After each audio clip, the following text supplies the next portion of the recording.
नमस्कार, स्वागत है शब्द बोलते हैं पर। आज हम आपके समक्ष प्रस्तुत कर रहे हैं एक बेहद ही लोकप्रिय लोक कथा जो अधिकतर सभी लोगों ने अपने बचपन में दादा दादी से, नाना नानी से या फिर बड़े बुजुर्गों से सुना तो जरूर ही होगा। इस लोक कथा का नाम है शीत बसंत।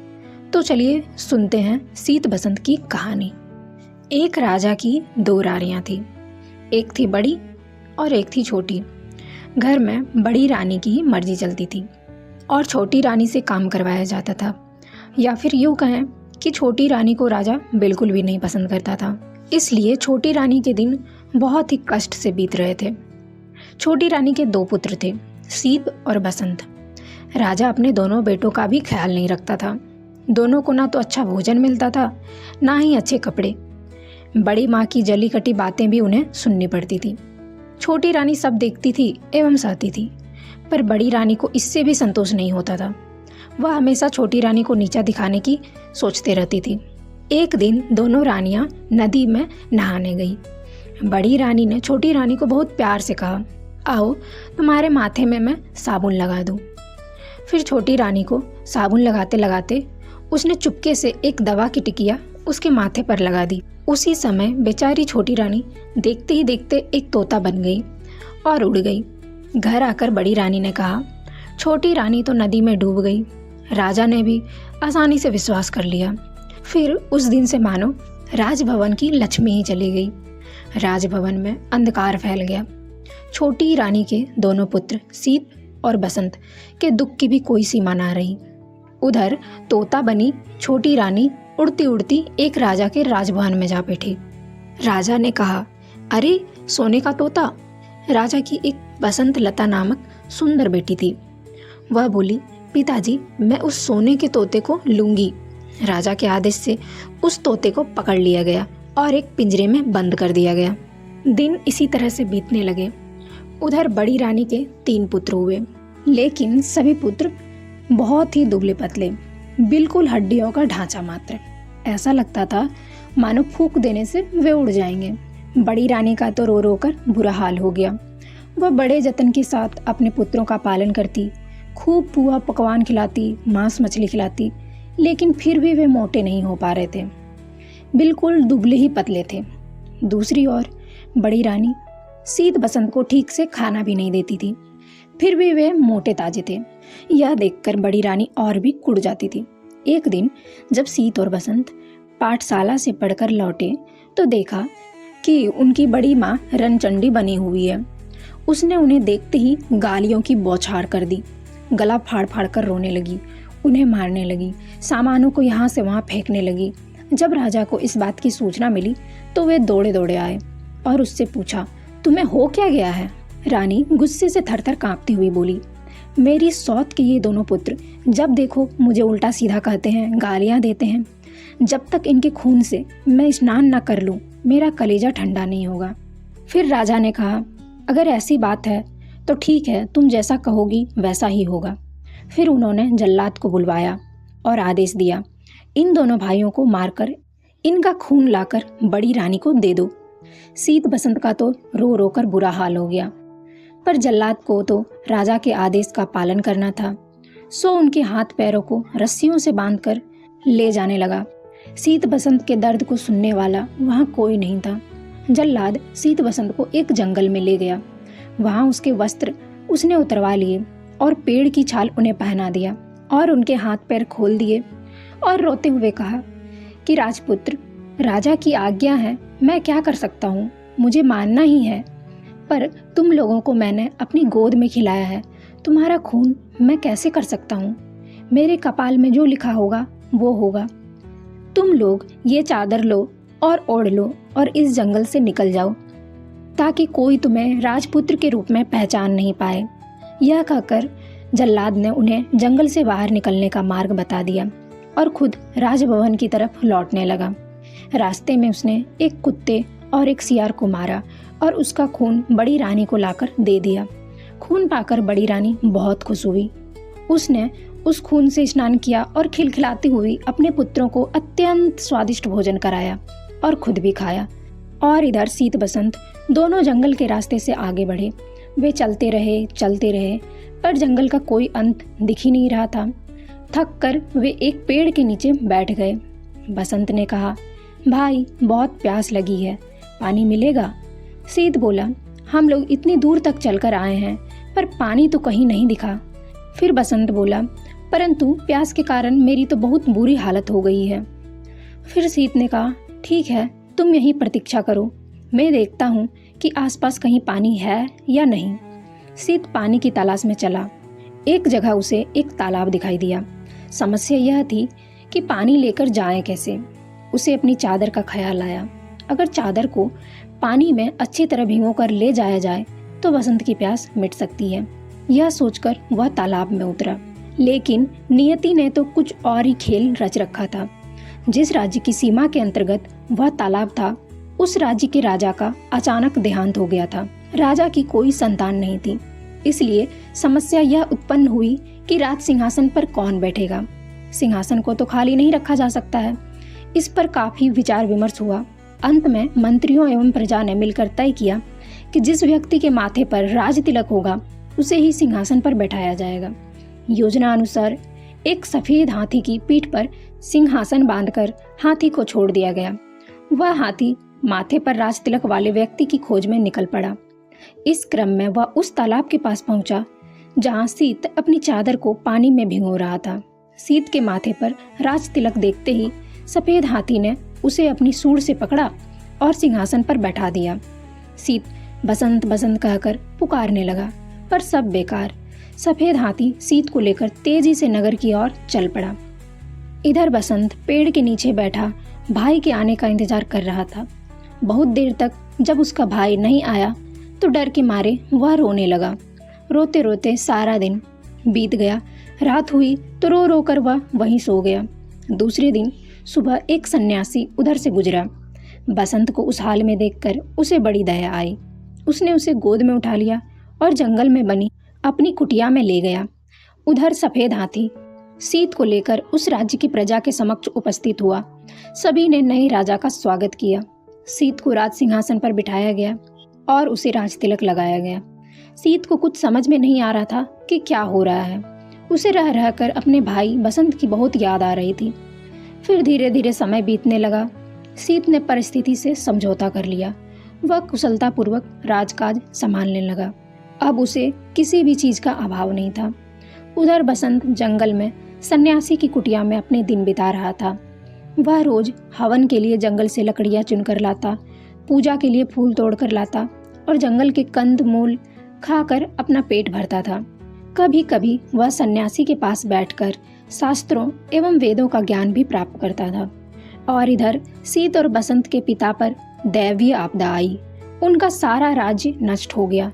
राजा सब कुछ छोड़ छाड़ कर अज्ञातवास को चले गए। बड़ी रानी की दशा भी बहुत ही दयनीय हो गई थी। भिक्षा मांगकर जीवन निर्वाह करने की नौबत आ गई, परंतु उसे कोई भीख भी नहीं देता था। सभी उसे दुत्कार देते थे। एक दिन दुखी होकर बड़ी रानी अपने तीनों पुत्रों के साथ समुद्र के किनारे गई थी। अचानक समुद्र की लहरों में तीनों पुत्र बह गए। बड़ी रानी ने अपने पुत्रों को बचाने की बहुत कोशिश की, पर सब बेकार हो गया। दुखी होकर वह भी समुद्र में कूद पड़ी। और इधर छोटी रानी, जो कि सोने का तोता बनकर जिस राजा के घर में रह रही थी, उस राजा की बेटी बसंतलता भी अब बड़ी हो गई थी। अपनी रूपवती कन्या के लिए राजा योग्य वर की तलाश कर रहा था, पर वैसा वर उन्हें मिल नहीं रहा था। तब रानी से परामर्श कर उन्होंने स्वयंवर का आयोजन किया। स्वयंवर सभा में अनेक राज्यों के राजपुत्र उपस्थित हुए। राजा ने घोषणा की कि सारे राजपुत्र अपने आसन पर बैठेंगे और बसंतलता हाथ में माला लेकर सभी के सामने से गुजरेगी। जो राजकुमार उसे पसंद आएगा उसी के गले में वह वरमाला डालेगी। इधर बसंतलता ने स्वयंवर के लिए श्रृंगार करना आरंभ किया। बालों का जूड़ा बनाया, आंखों में काजल लगाया, पाँव में आलता लगाया। फिर तोता बनी रानी से पूछा, और मुझे क्या करना चाहिए? तोते ने कहा, मैं अगर तुम्हारी जगह होती तो पाँव में सोने के पायल पहनती। इनसे रुंझुन रुंझुन की बहुत ही मधुर आवाज आती है। तो बसंतलता ने सोने की पायल पहन ली। फिर पूछा, बोलो और क्या चाहिए मुझे? तोते ने कहा, अगर मैं तुम्हारे जगह होती तो सोने की जरी वाली साड़ी पहनती। तोते की बात सुन बसंतलता ने सोने की जरी वाली साड़ी भी पहन ली। फिर तोते ने कहा, अब तुम हीरे का हार पहन लो, बहुत सुंदर लगोगी। बसंतलता ने हीरे का हार पहन लिया। फिर पूछा, और अब?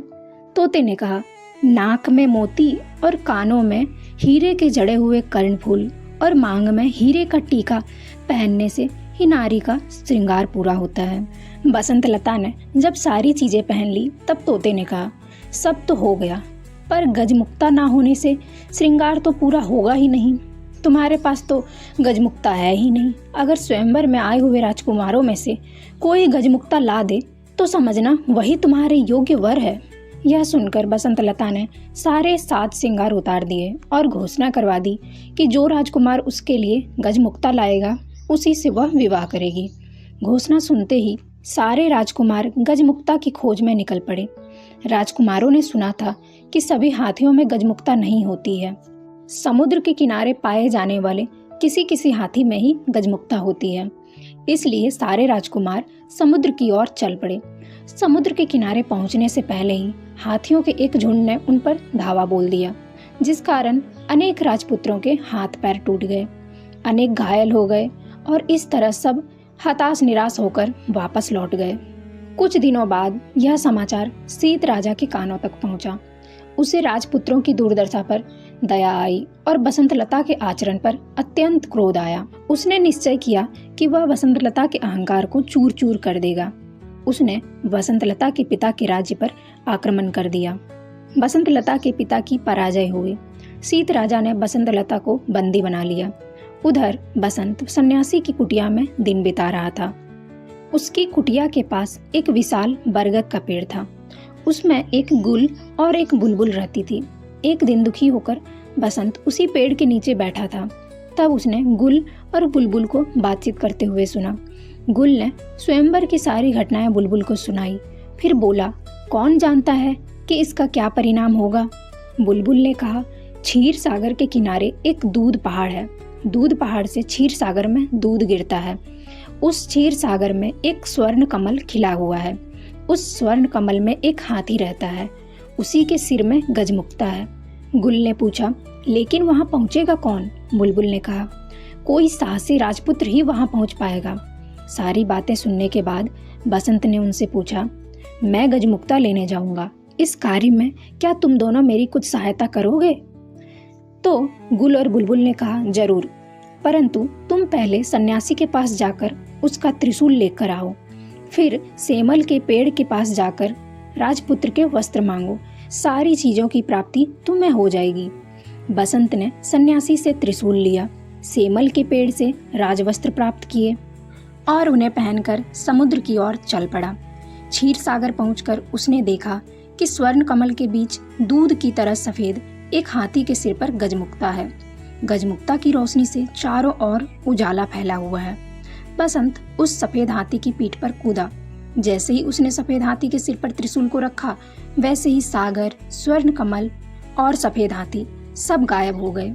वहां केवल एक कमल का फूल खिला हुआ था और उसके अंदर गजमुक्ता की माला थी।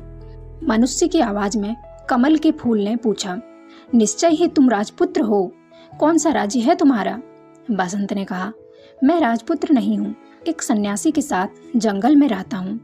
कमल ने कहा, ठीक है, तुम गजमुक्ता को अपने सिर पर रखो और मुझे अपने हृदय में रखो।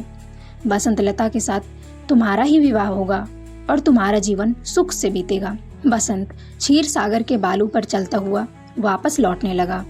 तभी उसे कुछ आवाजें सुनाई पड़ी। हम लोगों को भी साथ ले चलो भाई। वह भौचक्का होकर चारों ओर देखने लगा। उसे आसपास कोई भी नहीं दिखा। वह आगे बढ़ा तो फिर वैसी ही आवाजें आई। उसने गौर से बालू को देखा तो उसे लगा उसके पैर के पास बालू के अंदर से आवाजें आ रही है। उसने त्रिशूल से वहां का बालू हटाया तो देखा कि वहां 3 सोने की मछलियां थी। वह उन्हें अपने साथ लेकर चल पड़ा। इधर सीत राजा शिकार खेलने निकला था। एक दिन सारा दिन भटकने के बाद भी उसके हाथ एक भी शिकार ना लगा। थक कर वह एक पेड़ के नीचे बैठ गया। अचानक उसे याद आया कि वह अपने भाई बसंत को इसी पेड़ के नीचे छोड़कर पानी लाने गया था और फिर एक हाथी उसे एक राज्य में ले गया था। फिर वह कभी इस जगह लौटकर नहीं आ सका था। बसंत का क्या हुआ होगा, वह कहाँ गया होगा, क्या वह जिंदा होगा, यह सोचकर वह रो पड़ा। अपने राजभवन में लौटने के बाद भी वह केवल बसंत के बारे में सोचता रहा। बसंत गजमुक्ता लेकर बसंतलता के राज्य में गया तो वहां उसे पता चला कि सीत राजा बसंतलता को बंदी बनाकर अपने राज्य में ले गया है। बसंत सीधा सीत राजा के राजभवन में पहुंचा। राजा के अंगरक्षकों को 3 सोने की मछलियां देकर कहा, अपने राजा से कहो कि बसंतलता को छोड़ दे। लेकिन सीत राजा तो अपने भाई के शोक में डूबा हुआ था। अपने कमरे का दरवाजा बंद कर अंदर बैठा हुआ था। राजा की आज्ञा की प्रतीक्षा में बसंत 7 दिनों तक राजमहल के सामने बैठा रहा। 8वें दिन सीत राजा थोड़े सामान्य हुए तो दासियां सोने की मछलियों को काटने बैठी, लेकिन वे आश्चर्यचकित हो उठी जब मछलियों ने बोला, हमें न काटो, हम राजा के भाई हैं। अंगरक्षकों ने जब सीत राजा को बसंत की बात बताई तो वे स्वयं राजभवन से बाहर आए। वहां अपने भाई बसंत को देखा तो दौड़कर उसे अपने गले लगा लिया। तभी वे दासियां उन बोलने वाली सोने की मछलियों को लेकर राजा के पास पहुंची। सीत राजा के हाथ लगाते ही तीनों मछलियां 3 मनुष्यों में बदल गई। उन्हें देखते ही वे पहचान गए, वे बड़ी रानी के पुत्र थे, सीत बसंत के सौतेले भाई। सीत बसंत ने बड़ी रानी और राजा के दुर्भाग्य की सारी बातें उनसे सुनी। उनकी आंखों से आंसू बहने लगे। 5 भाई फिर आनंद पूर्वक राजभवन में रहने लगे। सीत राजा अपने भाई बसंत के विवाह की तैयारियां करने लगे। उसने बसंतलता के पिता के पास समाचार भेजा कि उन्हें मुक्त किया जा रहा है। फिर तोते ने बसंतलता को खुशखबरी दी कि गजमुक्ता लेकर राजपुत्र आ गया है। बसंतलता बोली, मैं जानती हूँ। उसी समय एक दासी दौड़ती हुई आई और उसने प्रसन्नता पूर्वक कहा कि गजमुक्ता लाने वाले राजपुत्र राजा सीत के ही भाई हैं। बसंतलता समाचार सुनकर बहुत खुश हुई। उसने अपने हाथों से अपने प्रिय तोते को स्नान कराया। उसने कपिला गाय के दूध में कच्ची हल्दी को पीसकर मिलाया और तोते को स्नान कराने लगी। इसी क्रम में बसंतलता के हाथ से तोते के माथे पर लगी हुई दवाई साफ हो गई। देखते ही देखते तोता एक सुंदर नारी बन गई। बसंतलता ने आश्चर्य से पूछा, तुम कौन हो, परी हो या देवी हो? वह बोली, मैं राजरानी हूँ, सीत और बसंत मेरे ही बेटे हैं।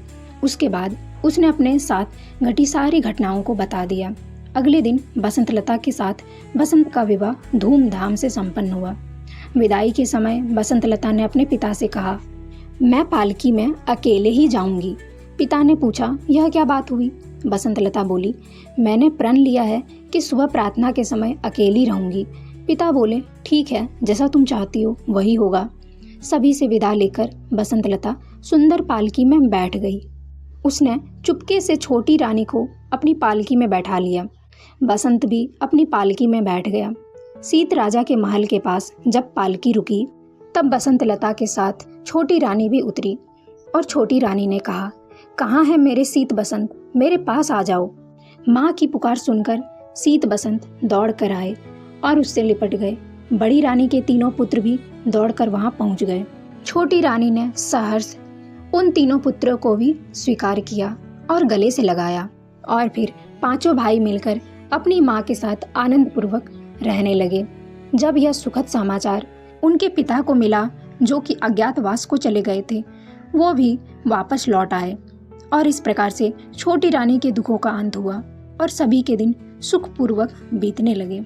और यहीं खत्म होती है सीत बसंत की लोकप्रिय लोक कथा। तो कैसी लगी यह कहानी, कमेंट जरूर करिएगा और इसी तरह की और भी मज़ेदार कहानियाँ सुनने के लिए चैनल को सब्सक्राइब जरूर कर लें।